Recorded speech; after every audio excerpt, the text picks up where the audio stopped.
আশ্বিনের শারদ প্রাতে বেজে উঠেছে আলোকমঞ্জিত, ধরণীর বহিরাকাশে অন্তরিত মেঘমালা, প্রকৃতির অন্তরাকাশে জাগরিত জ্যোতির্ময়ী জগন্মাতার আগমন বারা।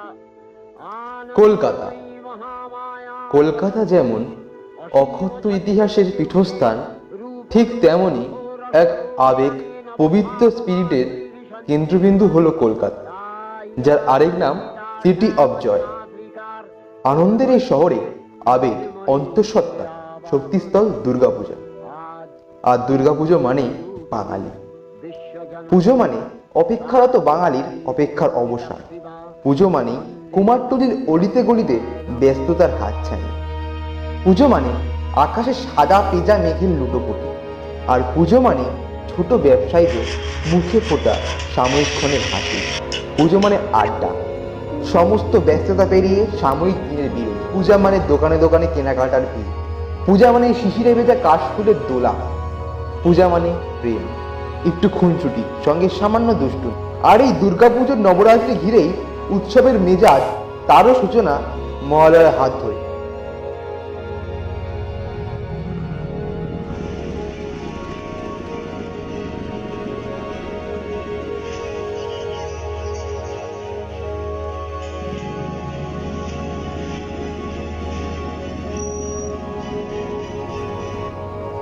ইট কাঠ পাথর আর ব্যস্ততার মাঝে ঘেরা এই শহরটি যেন পুজোর কদিন এটি নবীন স্পন্দনে জীবনমুখর হয়ে ওঠে।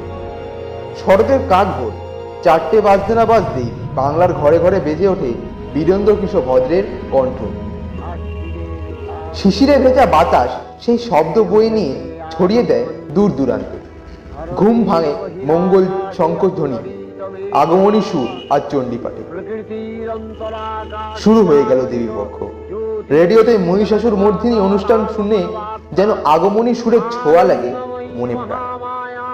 অনুষ্ঠানের এমনই মাহাত্ম্য যে বাংলার মানুষ রেডিওর এই অনুষ্ঠানটিকেই চিরকাল মহালয়া বলে থাকে। এমন নজির সম্ভবত পৃথিবীর আর কোথাও নেই। আসলে পিতৃপক্ষের অবসান আর দেবীপক্ষের সূচনার সন্ধিক্ষণই হলো মহালয়া। পিতৃপুরুষের প্রতি শ্রদ্ধা জানানোর দিন হলো এই মহালয়া। মহালয়ার দিন সে কি আনন্দ! পটুয়াপাড়া অর্থাৎ কুমোরটুলিতে অলিতে গলিতে ঘুরে বেড়ায় নবীন ফটোগ্রাফাররা, কারণ সম্ভবত এই দিনেই বহু শিল্পীরা মায়ের চক্ষু দান করে। গঙ্গার ঘাটে দর্পণ, কুমোর পাড়ার সোদা মাটির গন্ধ, বাতাসে কাশফুলের সুভাষ আর তুলোমাখা মেঘ মায়ের আগমনের বার্তা বয়ে আনে। একথা বলা যেতে পারে অতীতের প্রতি শ্রদ্ধা, মহিষাসুর মর্দিনী, মাতৃবন্দনা, সূত্রপাত, উৎসবের আবেগ আর মাঠে মাঠে কাশফুলের দোলা সব মিলিয়ে অসামান্য এক অনুভবের নাম মহালয়া। সাদাকালো শহরটা পুজোর 5 দিন কেনা বেশ শক্ত। শিয়ালদা স্টেশন চত্বরে ঢাকিদের কম্পিটিশন, অন্যদিকে কুমোরটুলি থেকে ঠাকুর বেরিয়ে যাওয়ার আজই শেষ দিন, কাল মায়ের বোধন। জুড়ে মণ্ডপে মণ্ডপে পৌঁছে যাওয়ার মায়ের আজ ভীষণ তাড়া। আসলে কলকাতা পুজোর এক আশ্চর্য দিক আছে।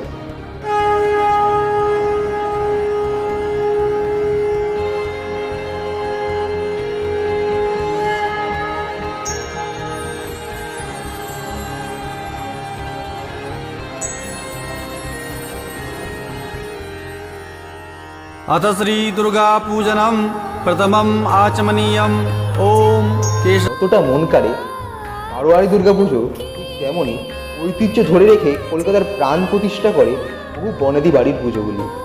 তা বহু পুরনো, তা শুধু মানুষের মন আকর্ষণ করার কেন্দ্রবিন্দু নয়, কলকাতার ইতিহাসে জলজল করা এক উজ্জ্বল জ্যোতিষ্কও বটে। কলকাতার ইতিহাসে এসব বাড়ির অবদান ছাড়া সত্যি অসম্পূর্ণ।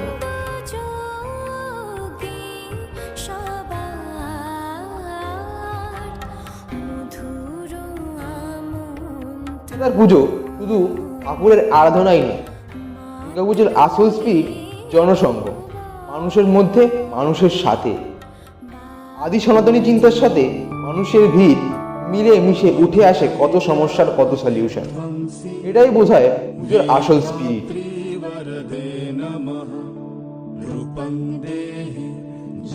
আগের বছর দুর্গাপুজো ছিল মানব শূন্য, আরাধনার আধারতে ছিল নানা বাধা নিষেধ। তবে এবছরও তার ব্যতিক্রম হলো না। কিন্তু গত বছরের ন্যায় সকল স্বাস্থ্যবিধির মান্যতাই হোক এবার পুজোর নীতি। মাস্ক হয়ে উঠুক পুজোর সাজে নবপ্রীতি। হয়তো আমার দিদির মতো বহু দাদা দিদি ভাই বোন, ছেলে পুত্র পুত্রবধূ স্বামী স্ত্রী এমন বহু পরিচিত অনলাইন ওয়ার্কাররা ফিরতে পারবে না, অথবা ফিরবে। আশা রেখি পরবর্তী দিনে আমরা সবাই একত্রিত হয়ে আবার বাঙালির শ্রেষ্ঠ উৎসব, আবেগের জায়গা দুর্গাপুজো মহিমায় আনন্দ করব। মাকে ডাকবো, মাকে বলবো, মা তুমি এই কঠিন সময় কাটিয়ে নতুন দিনের নতুন সূর্য নতুন ভাবে এক রোগমুক্ত পৃথিবীর উন্মাচনা করো। তা থাকবে না, থাকবে শুধুমাত্র আবেগের সত্যের। পুজোর এক বড় দিক হলো প্যান্ডেল হপিং। ম্যাডেক স্কোয়ারে বন্ধুদের সাথে আড্ডা দেওয়া, ডালিয়ায় অঞ্জলি, অন্তঃস্ফূর্তি করে ফুচকা খাওয়া, আর বেহারা নতুন দলের লাইনে দাঁড়িয়ে ছবি তোলা আলাদাই লেভেলের ফিলিং আনে বস।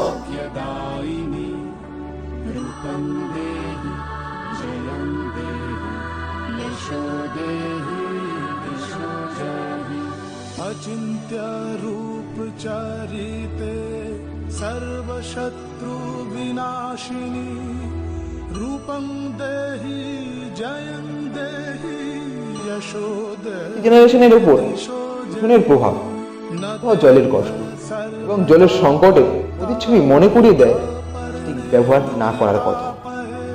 মনে থিমের ভিড়ে জায়গা করে নেয় পরিবেশে 5G'র খারাপ প্রভাব। আলোর রোশনাই যেমন আছে আছে আমাদের চেতনা, যা আমাদের ভিড়ে সেই মনের মানুষকে জাগিয়ে তোলে। আলোর স্বপ্নের রাজ্য থেকে মনের অন্তর থেকে সুরকে বাদ করে দিতে প্রস্তুত করে তোলে। মানুষের এই উন্মাদনা কোথায় সঞ্চয় করে রাখে কে জানে। সারা বছর ক্লান্ত পরিশ্রম মানুষ এত উৎসাহে পায় কোথা থেকে? সারাদিন সারা রাত দৌড়ে বেড়ানো ঠাকুর দেখায়।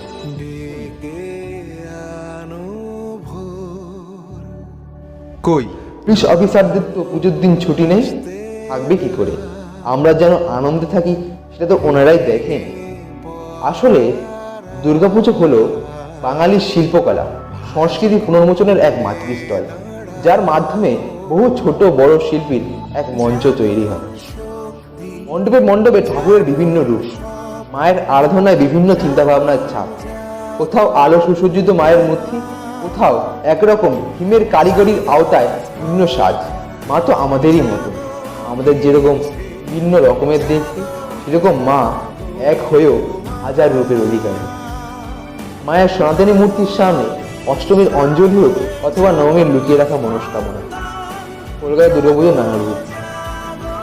দেবীকে যে মানুষজন খুঁজে পায় কুমারী রূপেও, কেন যে সমাজের অবক্ষয় বুঝতে অসুবিধা হয় অষ্টমীর দুপুরে।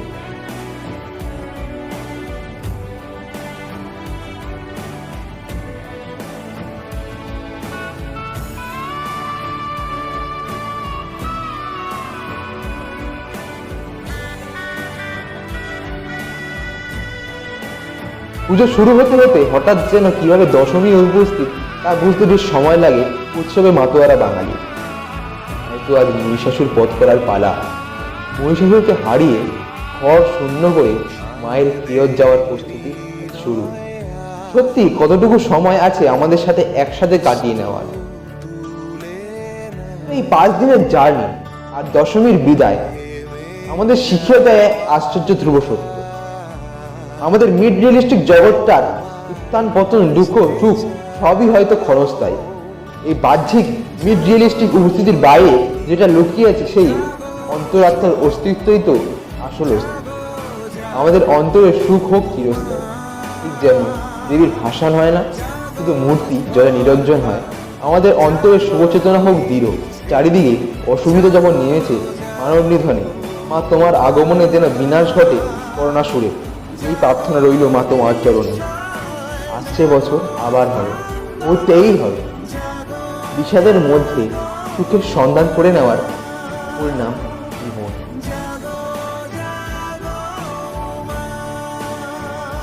পুজো শেষ হওয়ার পর সে 1 বছরের অপেক্ষা, শেষ হওয়ার পরেও না শেষ হওয়ার এক পরিচয়। এটাই আমাদের কলকাতা, যা কোনোদিন হারে না, কারণ তার মানুষ তাকে হারতে দেয় না। যতদিন মানুষ আছে ততদিন মানুষের মধ্যে থাকবে দেবত্বের ছাপ, থাকবে শুভ চেতনা, কারণ চেতনা স্বরূপিণী মা তো আছে অন্তরে।